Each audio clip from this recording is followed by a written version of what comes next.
attaque aujourd'hui notre 4e semaine. Du handball à chaque séance, un tiers on va dire de la séance, du cardio et du renforcement musculaire à chaque fois. Donc on est sur 3 thématiques à chaque séance. Et au niveau handball?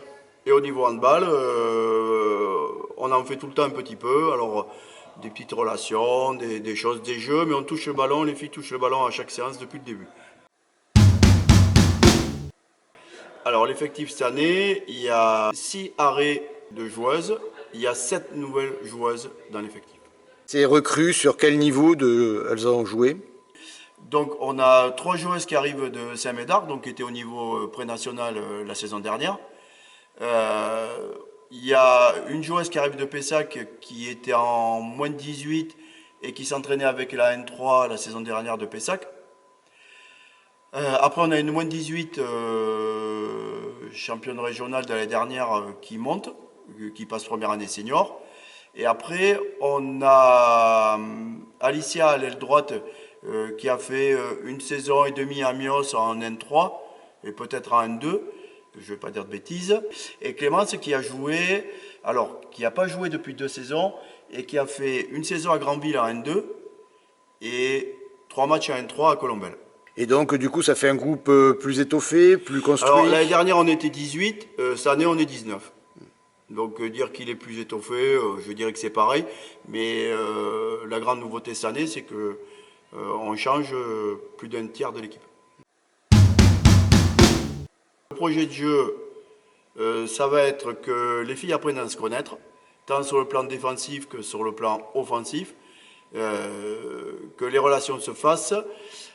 Défensivement, rien d'extravagant, on va toujours avoir une défense soit étagée, soit sur une ligne.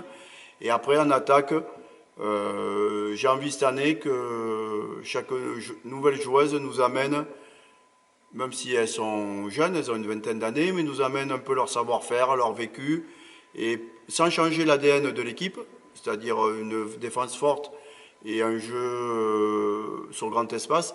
Mais voilà, je vais laisser un peu plus de part à la créativité, on va dire, et laisser s'exprimer les gens, et qu'après, que je sois un peu comme un cuisinier qui reçoit les ingrédients et à moi de faire la sauce avec ce qui se passe. Mais j'ai pas envie de, comme je découvre les joueuses, j'en découvre beaucoup, j'ai pas envie de les faire rentrer dans un cadre.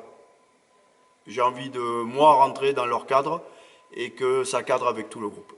Et c'est pas une remise en question pour moi, mais c'est aussi voilà, une nouvelle joueuse. Nouveau état d'esprit et pas nouvel entraîneur parce que bon on ne change pas fondamentalement, mais je vais laisser plus partir au moins au début, voilà. Alors pas du haut handball, pas n'importe quoi, mais que chacun exprime ce qu'il a en lui. C'est peut-être ambitieux, mais c'est ce que j'ai envie, voilà. Avec quelles ambitions? On va regarder de là où on vient, ça fait 2 années de rang qu'on accède, donc est-ce que l'année prochaine, le niveau pré-national pour ce nouveau groupe, je pense qu'on est capable d'y figurer. On va rentrer, alors je vais être très clair, on va rentrer sur le terrain pour gagner tous les matchs. Est-ce qu'on les gagnera tous? Je ne pense pas, parce que nos adversaires ne vont pas nous laisser gagner tous les matchs, mais on va y aller pour gagner. Et après, moi je dirais qu'une fois qu'on aura fait tous les matchs aller, qu'on aura vu à peu près ce qui nous est proposé en face, bon, on verra où on se situe. Je ferai un point à la fin des matchs allés. Par contre, l'ambition, c'est de... Si je devais mettre une finalité, ça serait d'être dans le premier tableau, la partie haute. Mais après, on découvre. Mais on va nous découvrir aussi. Donc, voilà. On va y aller pour gagner, et puis après, on verra où on en est. Par contre, on ne se refuse rien.